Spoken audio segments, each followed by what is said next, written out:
ससुर और बहू का स्नान, यह वास्तविक कहानी बहुत अच्छी। चाहे वह बहू हो, सास हो या बेटा, सभी को इसे आत्मसात करने के लिए सुनना चाहिए।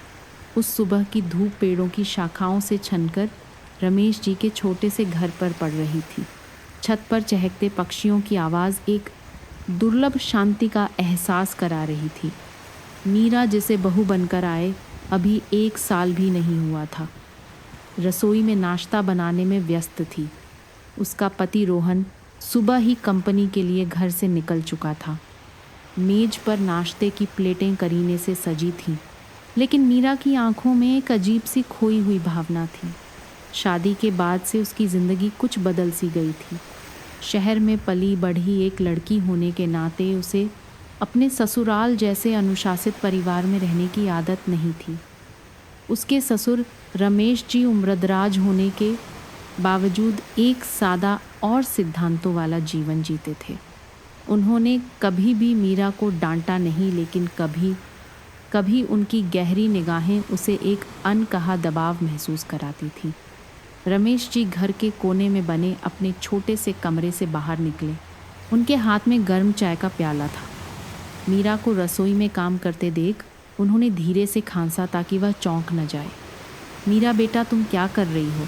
इसे छोड़ दो, मैं मदद कर देता हूँ, उन्होंने धीमी लेकिन स्पष्ट आवाज़ में कहा। मीरा मुड़ी उसके कोमल चेहरे पर मुस्कान खिल उठी। कोई बात नहीं बाबूजी, मैं कर लूँगी, आप बैठकर चाय पीजिए, मैं अभी नाश्ता लाती हूँ। रमेश जी ने धीरे से सिर हिलाया। उनकी आंखों में संतोष का भाव था। वे ज़्यादा बोलते नहीं थे, लेकिन घर में मीरा के व्यवहार पर हमेशा नज़र रखते थे। वह न केवल कुशल थी, बल्कि उसे व्यवहार करने का सलीका भी आता था, जिसकी वे हमेशा सराहना करते थे। नाश्ते के बाद रोहन ने फ़ोन करके बताया कि कंपनी में एक ज़रूरी मीटिंग के कारण वह देर से आएगा।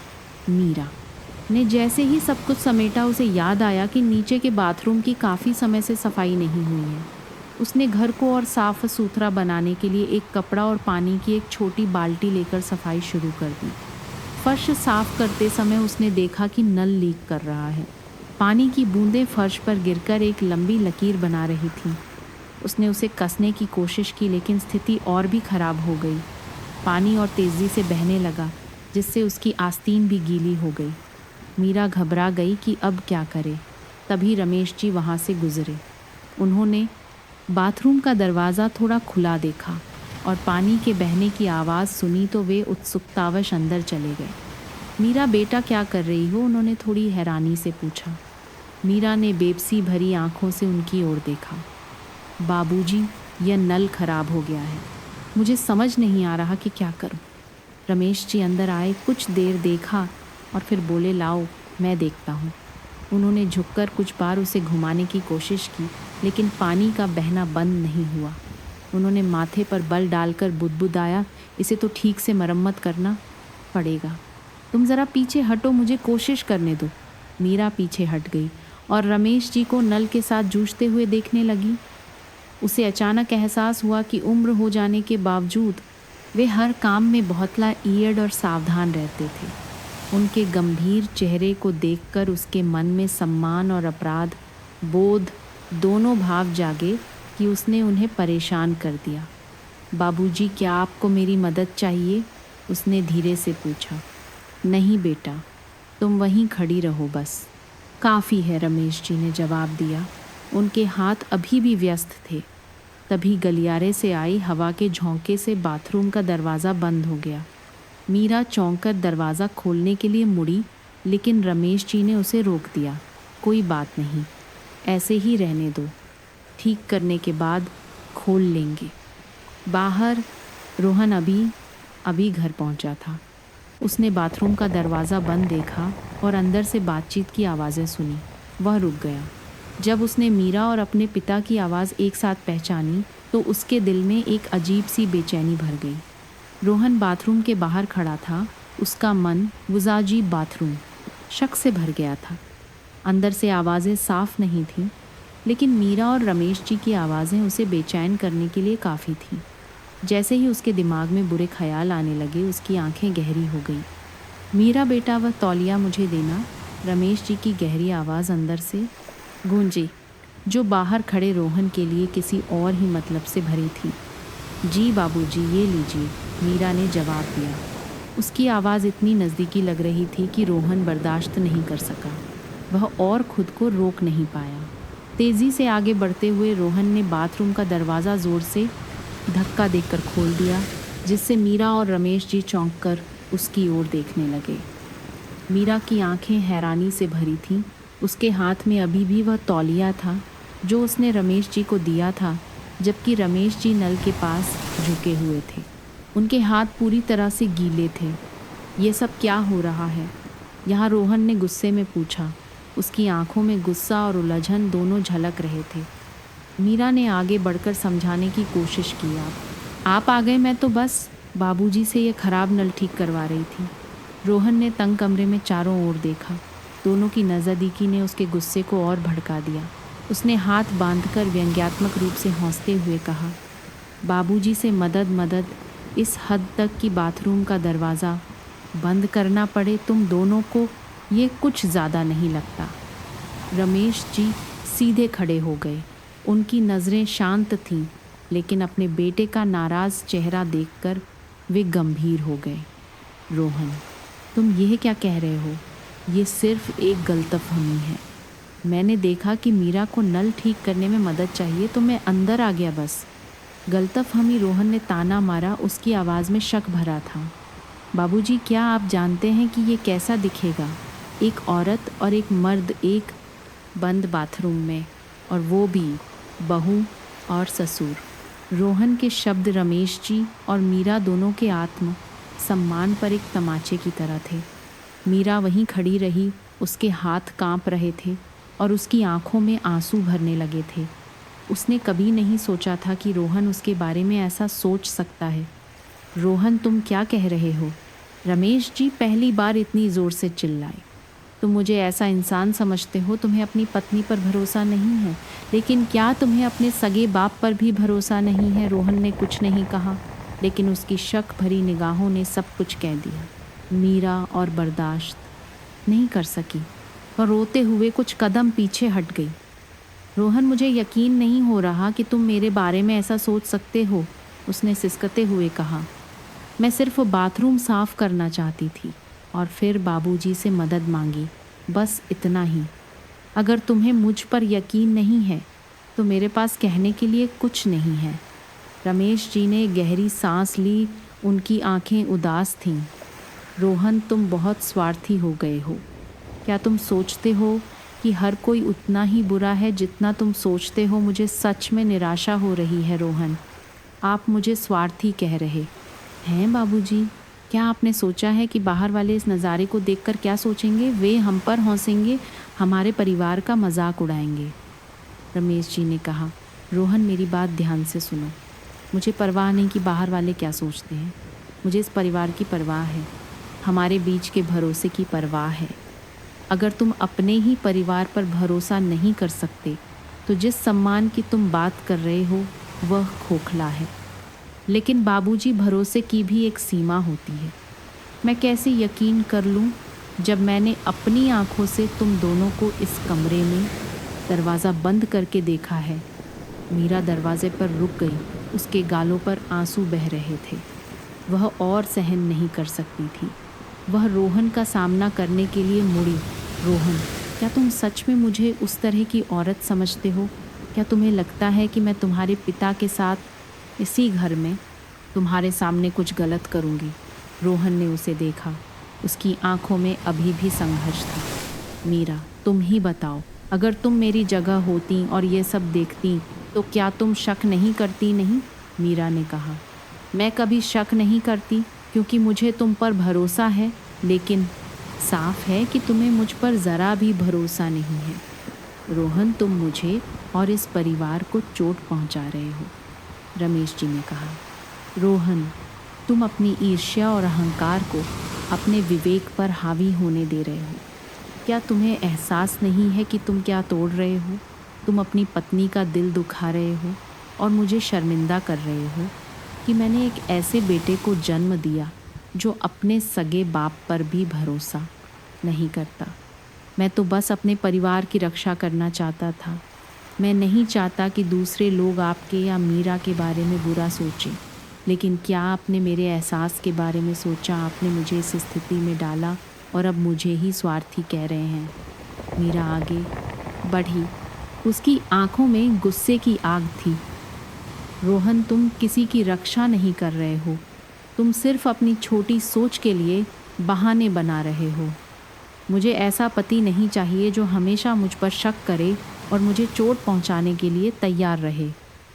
उसने सीधे रोहन की आंखों में देखा, जो लाल थी लेकिन दृढ़ता से भरी थी।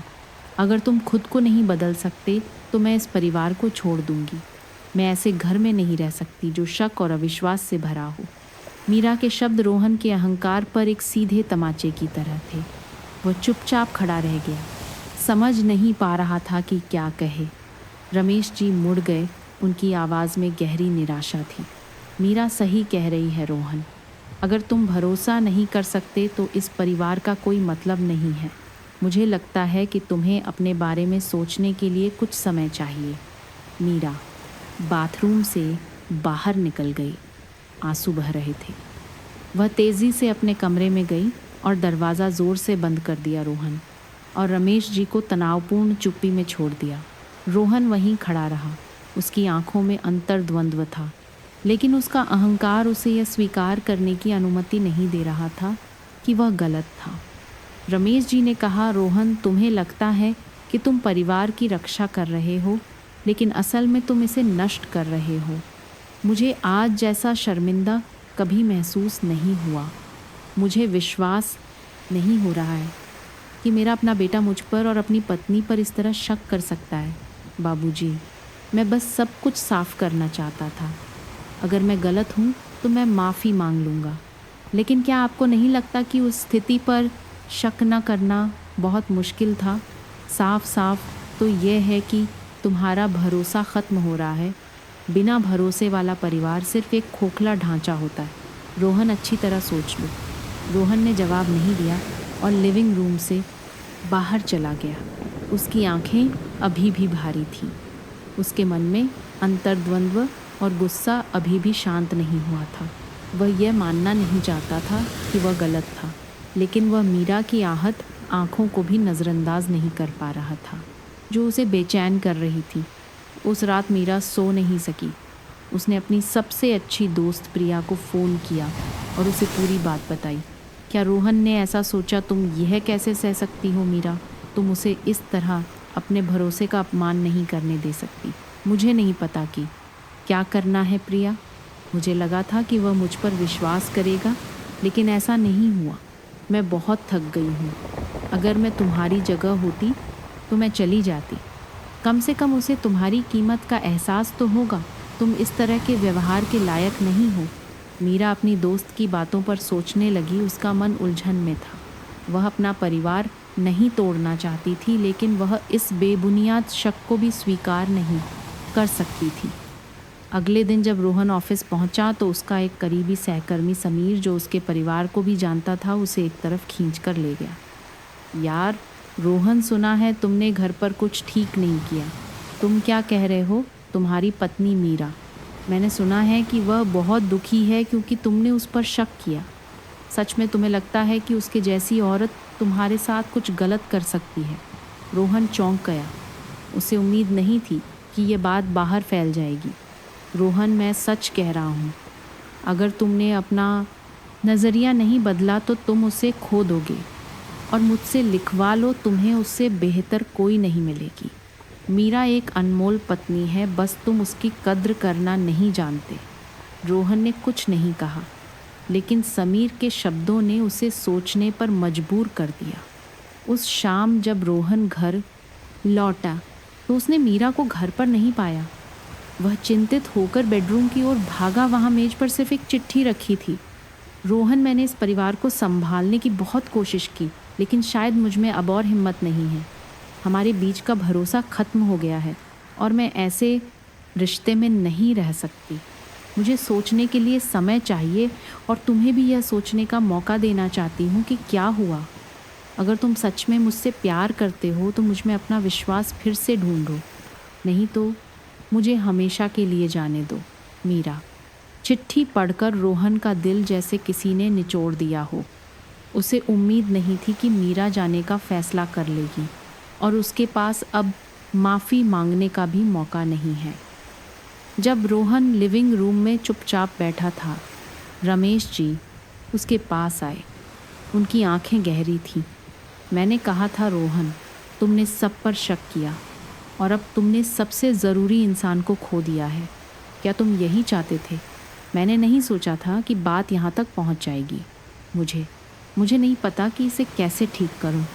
मीरा को ढूंढो रोहन, लेकिन उसे खोजने से पहले अपने दिल से पूछो कि क्या तुम सच में उस पर भरोसा करते हो। अगर तुम्हारे मन में अभी भी कोई शक है तो उसे एक बार और दुख मत देना। रोहन लिविंग रूम में चुपचाप बैठा रहा। मीरा की चिट्ठी अभी भी उसके हाथ में थी। वह बार बार हर शब्द पढ़ रहा था। पश्चाताप का बोझ उसके दिल पर भारी था, लेकिन तुरंत मीरा को खोजने के बजाय उसका अहंकार उसे अभी भी रोके हुए था। वह समझ नहीं पा रहा था कि उसने सब कुछ इतना बिगड़ने क्यों दिया। रमेश जी ने कहा, तुम अभी भी यहाँ बैठे क्या कर रहे हो? क्या तुम्हें लगता है कि अगर तुम कुछ नहीं करोगे तो मीरा खुद वापस आ जाएगी? तुमने उसे दूर कर रहा था, धकेला है, और अब तुम्हें यह साबित करना होगा कि तुम उसके लायक हो। रोहन ने सिर उठाया, लेकिन उसकी आंखें अभी भी भारी थीं। बाबूजी, मैं जानता हूँ कि मैं गलत था, लेकिन अगर मैं उसे ढूंढता हूँ तो क्या सब कुछ पहले जैसा हो जाएगा? क्या वह मुझे माफ़ कर देगी? यह ज़रूरी नहीं है। ज़रूरी ये है कि तुम उसे दिखाओ कि तुम्हें सच में पछतावा है। अगर तुम यहीं बैठकर सोचते रहोगे तो तुम शुरू से ही उसके लायक नहीं थे। इस बीच मीरा अपने गांव वापस चली गई थी, जहां वह बड़ी हुई थी और जहां उसे सबसे ज़्यादा शांति मिलती थी। उसने अपनी एक करीबी मौसी के घर रहने का फ़ैसला किया, जिन्होंने उसे बड़ा होते देखा था। शुरुआती दिनों में मीरा ने खुद को गांव की शांति में डुबो दिया। रोहन द्वारा दिए गए घावों को भूलने की कोशिश की। मीरा, क्या तुम हमेशा यहीं छिपी रहोगी? मौसी ने पूछा। तुम्हें रोहन का सामना करना होगा, या कम से कम अपने लिए एक स्पष्ट निर्णय लेना होगा। मौसी, मुझे नहीं पता कि क्या करूं। मैं उससे प्यार करती हूं, लेकिन उसके शक ने मुझे तोड़ दिया है। मैं किसी ऐसे व्यक्ति के साथ कैसे रह सकती हूँ जो मुझ पर विश्वास नहीं करता? मौसी ने धीरे से मीरा के कंधे पर हाथ रखा। उनकी आवाज़ शांत लेकिन दृढ़ थी। मीरा बेटा, तुम्हें मजबूत बनना होगा। अगर रोहन सच में तुमसे प्यार करता है तो वह तुम्हें ढूंढता हुआ यहाँ आएगा, और जब वह आए तो अपने दिल को फैसला करने देना। लेकिन अगर वह कुछ नहीं करता तो अतीत को पीछे छोड़कर आगे बढ़ जाना। कुछ दिनों के आंतरिक संघर्ष के बाद रोहन ने अपने अहंकार को छोड़ने का फैसला किया। उसने मीरा की तलाश शुरू कर दी। उसके सभी दोस्तों से पूछा, लेकिन किसी को नहीं पता था कि वह कहाँ है। जब वह मीरा की सबसे अच्छी दोस्त प्रिया के पास पहुंचा तो उसे कड़ी फटकार मिली।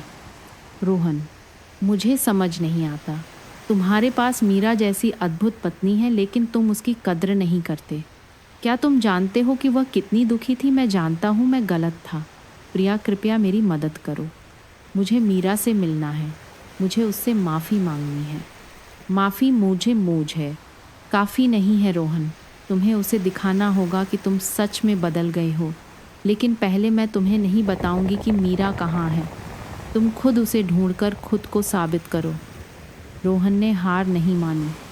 मीरा की तलाश करते समय उसे एक दोस्त से पता चला कि मीरा शायद अपने गांव वापस चली गई है। बिना किसी हिचकिचाहट के वह उसे खोजने के लिए रात भर गाड़ी चलाकर निकल पड़ा। जब वह मौसी के घर के पास पहुंचा तो अचानक तेज़ बारिश होने लगी। रोहन ने एक जानी पहचानी सिलुएट को बारिश के बीच साइकिल ले जाते हुए देखा। वह मीरा थी। उसने गाड़ी रोकी और बारिश में उसकी ओर भागा। मीरा, रुको। मीरा चौंक कर मुड़ी। उसकी आंखों में आश्चर्य, उलझन और दर्द का मिश्रण था। रोहन, तुम यहाँ क्या कर रहे हो? रोहन उसके सामने खड़ा था। बारिश का पानी उसके चेहरे पर बह रहा था, लेकिन उसे इसकी कोई परवाह नहीं थी। मीरा, मैं गलत था। मैं तुम्हारे बिना नहीं रह सकता। मुझे पता है कि मेरे अविश्वास ने तुम्हें चोट पहुंचाई है और मैं इसके लायक नहीं हूँ, लेकिन मैं तुमसे भीख मांगता हूँ। मुझे सब कुछ ठीक करने का एक मौका दो। मीरा ने उसे देखा, उसके आंसू बारिश की बूंदों में मिल गए। रोहन, क्या तुम जानते हो कि मैं कितने दर्द से गुजरी हूँ? तुमने न केवल मुझ पर शक किया, बल्कि तुमने वह सब कुछ तोड़ दिया जो मैंने हमारे परिवार के लिए बनाने की कोशिश की थी। मैं जानता हूँ मीरा, मैं ये जानता हूँ, और मैं अपनी गलती सुधारने के लिए कुछ भी करने को तैयार हूँ। अगर तुम मुझे अभी माफ़ नहीं कर सकती तो मैं इंतज़ार करूँगा, लेकिन कृपया मुझे हमेशा के लिए छोड़कर मत जाओ। मीरा बारिश के बीच खड़ी रही, उसका दिल सैकड़ों भावनाओं से भरा था। रोहन के शब्द उसे नज़रअंदाज नहीं करने दे रहे थे, लेकिन उसके शक का दर्द अभी भी बहुत गहरा था। उसने अपनी मुट्ठियाँ भींच लीं, उसकी आंखें गुस्से और सहानुभूति के बीच झूल रही थीं। रोहन, तुम्हें लगता है कि सिर्फ कुछ शब्द माफ़ कर दो कहने से सब ठीक हो जाएगा। क्या तुम जानते हो कि तुम्हारा हर शक भरा शब्द मेरे लिए एक चाकू की तरह था? क्या तुम जानते हो कि उस इंसान से धोखा खाने का एहसास कैसा होता है जिसे तुम सबसे ज़्यादा प्यार करती हो? रोहन उसके और करीब आया, उसकी आंखें पश्चाताप से भरी थी। मैं जानता हूँ मीरा, मैं जानता हूँ कि मैं गलत था, लेकिन कृपया मुझे एक मौका दो। मैं तुम्हें खोना नहीं चाहता। तुम मेरी ज़िंदगी में सबसे ज़रूरी इंसान हो। मीरा एक कदम पीछे हट गई। उसके दिल में चल रहे संघर्ष ने उसे तुरंत फैसला नहीं करने दिया। रोहन, मैंने तुम्हें अपना सब कुछ दिया, लेकिन बदले में तुमने मुझे क्या दिया? शक, ऐसे शब्द जिनसे मेरा आत्म सम्मान खत्म हो गया। क्या तुम्हें लगता है कि मैं यह सब आसानी से भूल सकती हूँ? नहीं, मैं ऐसा नहीं सोचता, लेकिन मैं इसकी भरपाई के लिए सब कुछ करूँगा। मैं अब तुम्हें इतनी मजबूत महिला नहीं बनने दूँगा जिसे अकेले दर्द सहना पड़े। मैं चाहता हूँ कि तुम मुझ पर झुको, मुझ पर एक बार और भरोसा करो। जब वे दोनों अपनी भावनाओं के बीच जूझ रहे थे, मौसी एक बड़ी छतरी लेकर घर से बाहर निकली। सामने का दृश्य देखकर उन्होंने एक गहरी सांस ली और मीरा के ऊपर छतरी तान दी। रोहन, तुम यहाँ मीरा के लिए आए हो, लेकिन क्या तुमने सच में अच्छी तरह सोचा है? एक बार जब भरोसा टूट जाता है तो उसे फिर से कैसे बनाया जाता है? क्या तुम जानते हो? रोहन ने मौसी की ओर देखा, उसकी आंखों में दृढ़ संकल्प था। मौसी जी, मैं जानता हूँ कि मीरा को चोट पहुँची है और मेरे पास अपनी गलती का कोई बहाना नहीं है, लेकिन मैं सच में उससे प्यार करता हूँ। मैं यह साबित करने के लिए कुछ भी करने को तैयार हूँ, चाहे इसमें कितना भी समय लगे। मौसी ने धीरे से सिर हिलाया। रोहन के शब्दों में सच्चाई देखकर उनकी नज़रें नरम हो गईं। वह मीरा की ओर मुड़ी। मीरा बेटा, तुम अपनी भावनाओं को किसी और से बेहतर जानती हो। तुम नाराज़ हो सकती हो, लेकिन तुम हमेशा भाग नहीं सकती। अगर तुम अभी भी रोहन से प्यार करती हो तो उसे एक मौका दो, लेकिन अगर तुम नहीं कर सकती तो साफ साफ कह दो, ताकि तुम दोनों को और तकलीफ़ नहीं हो। मीरा ने सिर झुका लिया। उसके कंधे कांप रहे थे। आंसू बारिश के पानी में मिल गए। वह नहीं जानती थी कि क्या जवाब दे। उसका दिल अभी भी रोहन से प्यार करता था, लेकिन दर्द और चोट एक ऐसे घाव की तरह थे जो अभी भरा नहीं था। मीरा ने उस समय कोई जवाब नहीं दिया। वह घर के अंदर चली गई, रोहन को बारिश में खड़ा छोड़ दिया, जैसे कि उसकी गलती की सज़ा हो। रोहन वहाँ से नहीं हिला। वह इंतज़ार करता रहा, भले ही बारिश और तेज़ हो गई। उसकी इस हरकत ने मौसी का दिल पिघला दिया। बेटा, वह गलत था, लेकिन वह कोशिश कर रहा है। हर आदमी में इतना धैर्य नहीं होता। अच्छी तरह सोच लो। मीरा ने जवाब नहीं दिया, बस चुपचाप खिड़की से बाहर देखती रही, जहाँ रोहन अभी भी स्थिर खड़ा था। उस छवि ने उसके अंदर एक अवर्णनीय दर्द पैदा किया, लेकिन साथ ही एक भावना भी थी जो अभी भी सुलग रही थी। बारिश लगभग 1 घंटे तक चली। अंत में जब मीरा रोहन को बारिश में कांपते हुए नहीं देख सकी, तो उसने दरवाज़ा खोला और एक बड़ा तौलिया लेकर बाहर निकली। अंदर आ जाओ रोहन। तुम वहाँ खड़े क्या कर रहे हो? रोहन ने उसे देखा, उसकी आंखें उम्मीद से चमक उठीं। मैं अंदर आऊँगा अगर तुम मुझे अपनी गलती सुधारने का एक मौका दो। मीरा ने होंठ काटे। उसकी आंखों में एक जटिल भाव था। उसने तुरंत जवाब नहीं दिया, बस आगे बढ़कर उसे तौलिया दिया। कुछ न कहने के बावजूद यह एक ऐसा संकेत था जिसे वे दोनों समझ गए थे। मीरा ने धीरे से रोहन को तौलिया दिया और दोनों चुपचाप घर में चले गए। मौसी की चिंतित नज़रों के बीच उन्होंने कुछ नहीं कहा, बस चुपचाप एक कप गर्म चाय बनाई और युवा जोड़े के लिए निजी स्थान छोड़ दिया। छोटे से कमरे में हवा जैसे जम गई थी। रोहन ने तौलिया पकड़ रखा था, लेकिन वह बैठने की हिम्मत नहीं कर रहा था। वह चुपचाप खड़ा रहा था। उसकी आंखें पश्चाताप से भरी थीं। मीरा, मुझे नहीं पता कि कहाँ से शुरू करूं, लेकिन मैं कहना चाहता हूं कि मुझे सच में खेद है। मैं गलत था जब मैंने शक को सब कुछ धुंधला करने दिया।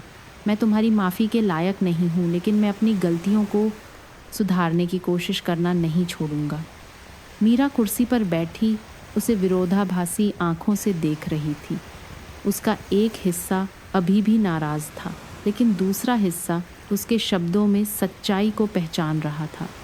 हालांकि वह अपने दिल के दर्द को आसानी से नहीं छोड़ सकती थी। रोहन, क्या तुम जानते हो कि तुम्हारे शक ने मुझे कितना दर्द दिया है? मैंने परिवार के लिए, हमारे प्यार के लिए कोशिश की, लेकिन बदले में मुझे सिर्फ ठंडी निगाहें और ऐसे शब्द मिले जिनसे मुझे लगा कि मेरी कोई कीमत नहीं है। रोहन ने अपनी मुट्ठियां भींच लीं और सिर झुका लिया। मैं जानता हूँ मैंने अपने अहंकार को तुम्हें चोट पहुँचाने दी, लेकिन मैं वादा करता हूँ आज से मैं उस शक को, हमारे प्यार को कभी नष्ट नहीं करने दूँगा। मीरा ने उसे देखा। उसका दिल नरम पड़ गया, लेकिन वह अभी भी पूरी तरह से माफ़ नहीं कर सकती थी। रोहन, कहना आसान है, लेकिन भरोसा फिर से बनाने में समय लगता है। मुझे नहीं पता कि क्या हम पहले जैसे हो सकते हैं। बाद के दिनों में रोहन गांव से नहीं गया।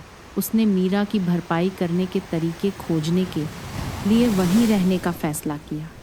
वह अक्सर मौसी की घर के कामों में मदद करता, यहाँ तक कि मीरा के साथ छोटे से बगीचे की देखभाल भी करता। हर दिन वह मीरा से बात करने की कोशिश करता, भले ही वह एक निश्चित दूरी बनाए रखती। एक शाम जब वे दोनों बरामदे में बैठे थे, रोहन ने हिम्मत जुटाई और सीधे मीरा की आंखों में देखा। मीरा, मैं जानता हूँ कि मेरे शब्दों का अब कोई ख़ास मतलब नहीं है, इसलिए मैं अपने कामों से साबित करूँगा। मैं इंतज़ार करूँगा, चाहे कितना भी समय लगे। बस तुम मान जाओ। मैं तुम्हारे साथ एक नई शुरुआत करने के लिए तैयार हूँ। मीरा चुप रही। उसने तुरंत जवाब नहीं दिया, लेकिन उसकी आंखों में पहले से कम ठंडक थी। समय बीतता गया और मीरा ने रोहन में वास्तविक बदलाव महसूस करना शुरू कर दिया। वह पहले की तरह थोपता या हर चीज़ को नियंत्रित करने की कोशिश नहीं करता था। इसके बजाय वह उसे ज़्यादा सुनता, उसके निजी स्थान का सम्मान करता और उसे सहज महसूस कराने के लिए छोटे छोटे काम करने से नहीं हिचकिचाता। एक दिन जब मीरा सब्जियों के बगीचे में पानी दे रही थी, रोहन अचानक एक गुलाब का गमला ले आया जो उसे बहुत पसंद था। मुझे याद है तुमने कहा था कि तुम्हें लाल गुलाब पसंद है। मैंने सोचा कि ये बगीचे को और सुंदर बना देंगे। मीरा ने गमले को देखा। उसके दिल में एक गर्मजोशी फैल गई। उसने कुछ नहीं कहा, बस धीरे से सिर हिलाया और उसके हाथ से गमला ले लिया। रोहन मुस्कुराया। उसने उसे जवाब देने के लिए मजबूर नहीं किया, बस चुपचाप उसके बगल में खड़ा होकर बगीचे की देखभाल करने लगा। एक शाम मीरा को अचानक रोहन का एक हाथ से लिखा पत्र मिला। उसमें उसने लिखा था, मीरा, मुझे पूरी तरह से न छोड़ने के लिए धन्यवाद। मैं जानता हूँ कि मैंने तुम्हें चोट पहुँचाई है और मैं यह कभी नहीं भूलूँगा, लेकिन मुझे उम्मीद है कि तुम मुझे एक नई शुरुआत करने का मौका दोगी। अतीत को मिटाने के लिए नहीं, बल्कि भविष्य में और खूबसूरत यादें बनाने के लिए। तुम्हारा जवाब जो भी हो, मैं हमेशा इंतज़ार करूँगा। रोहन। पत्र पढ़कर मीरा ने अपने दिल को पहले से कहीं ज़्यादा हल्का महसूस किया। उसने महसूस किया कि रोहन अब वह कठोर शक से भरा आदमी नहीं रहा। वह सच में उसके लिए बदल गया था। एक ठंडी सुबह जब रोहन लंबे समय तक रहने के बाद शहर लौटने की तैयारी कर रहा था, मीरा उसे विदा करने आई। उसने कुछ नहीं कहा, बस उसे एक रूमाल दिया जिस पर उन दोनों के नाम की कढ़ाई थी। रोहन, अगर तुम तैयार हो तो हम एक नई शुरुआत कर सकते हैं, लेकिन इस बार सब कुछ बहुत धीरे धीरे होने दो। रोहन ने उसे देखा, उसकी आंखें चमक उठी। वह खुद को रोक नहीं सका और धीरे से उसका हाथ पकड़ लिया। धन्यवाद मीरा, मैं तुम्हें फिर से निराश नहीं करूँगा। दोनों ने एक दूसरे को देखा और कुछ नहीं कहा, लेकिन उनकी आंखों ने सब कुछ कह दिया। ये एक नई शुरुआत थी, भले ही आगे का रास्ता लंबा और आसान नहीं था,